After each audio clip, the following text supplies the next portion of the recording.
Hello everyone, and welcome. Today, we will explore an important part of literary history, African American literature, with a focus on slave narratives. These texts give us powerful first-hand accounts of slavery and help us understand the experiences, struggles, and voices of African Americans in history. Let's begin by looking at the cultural roots of this tradition. Before written literature, enslaved Africans expressed themselves through oral traditions. One important example is the field holler, also called a field call. This was a type of vocal music sung while working. It had several purposes. First, it helped pass the time during hard labor. Second, it lifted people's spirits in difficult conditions. Third, and very important, it allowed them to communicate secret messages. These songs were an early form of expression and resistance. We'll see an example of a field holler.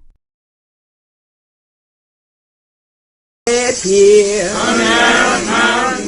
Sun gon' set here. On down the mountain. Sun gon' set here. African American writing began in the second half of the 18th century. Early writers used literature as a tool to argue for equality.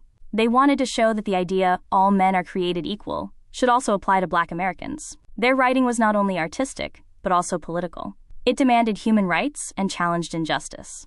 One of the first important African American writers was Phillis Wheatley. She was born in Africa and enslaved in Boston. In 1773, she published the first book by an African American, poems on various subjects, religious and moral. Her work argued that Black people were not inferior. She showed that they were equal in intelligence, spirituality, and humanity. Her writing was a strong response to racism at the time. In the early 19th century, African American writers used many forms of writing, such as essays, poetry, fiction, and journalism. Their goal was clear.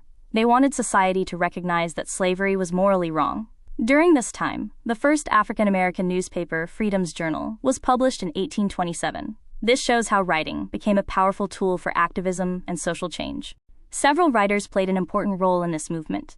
David Walker, for example, warned that slavery could lead to serious conflict if it continued. Maria W. Stewart encouraged Black women to speak out and participate in social and political life. These writers used their voices to promote civil rights and build stronger communities. From around 1830 until the end of slavery, slave narratives became the most important literary form in African American literature. These were personal stories written by formerly enslaved people. Two of the most famous authors are Frederick Douglass and Harriet Jacobs. Their works describe the reality of slavery and the struggle for freedom. These narratives were popular because they showed the truth of slavery and influenced public opinion. They helped people understand why slavery needed to end.